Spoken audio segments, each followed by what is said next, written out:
en travaillant. Une fenêtre à reléger, si vous pouvez siffler, frotter en fredonnant. Non, Blanche-Neige n'est pas une gourdasse obsédée du ménage qui materne 7 nains aux allures d'enfants trop gâtés. Que dit le conte des frères Grimm ? D'abord, Blanche-Neige n'est pas une jeune fille, mais une enfant, 6, 7, 8 ans maximum. Et les nains ne sont pas une tripotée de joyeux bambins barbus, mais de véritables hommes de petite taille, parfaitement capables de se prendre en charge. L'histoire commence quand une reine désespère d'avoir un enfant. Un jour d'hiver, alors qu'elle est assise devant une grande fenêtre au cadre d'ébène, elle se pique le doigt en cousant et quelques gouttes de sang tombent sur la neige. Elle trouve cette image tellement belle qu'elle se dit « Oh là là, si seulement j'avais un enfant blanc comme la neige, rouge comme le sang et noir comme le bois d'ébène !»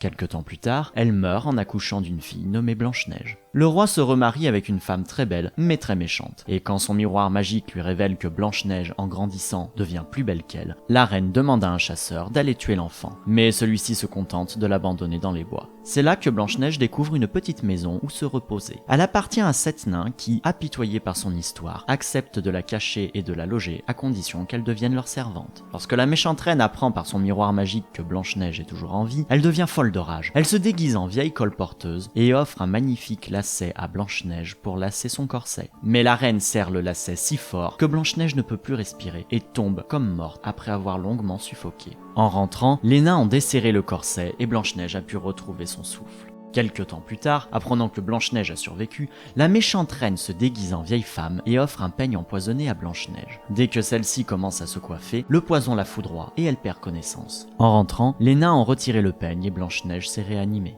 Folle de rage, la méchante reine revient quelques jours plus tard, déguisée en paysanne, et offre une pomme empoisonnée à Blanche-Neige qui meurt dès qu'elle avale le premier morceau. En rentrant, les nains n'ont rien trouvé sur Blanche-Neige permettant de la réanimer. Alors ils ont fabriqué un cercueil en verre pour qu'elle puisse s'y reposer en haut d'une colline, afin que tous les animaux puissent l'admirer. Un prince qui passait par là l'aperçut alors et la trouva si belle qu'il en tomba amoureux. Il demanda à ses serviteurs de transporter le cercueil dans son château, mais un des serviteurs a trébuché sur une racine et a fait tomber le cercueil. Dans le choc, la secousse a fait ressortir le morceau de pomme qui était resté coincé dans la gorge de Blanche-Neige. Et voilà comment elle se réveille à nouveau. À la fin du conte, Blanche-Neige et le prince se marient. Ils invitent la méchante reine à leurs noces et obligent celle-ci à mettre des souliers en fer rougi au feu et à danser devant les invités jusqu'à ce que mort s'ensuive. Et voilà l'histoire de Blanche-Neige par les frères Grimm.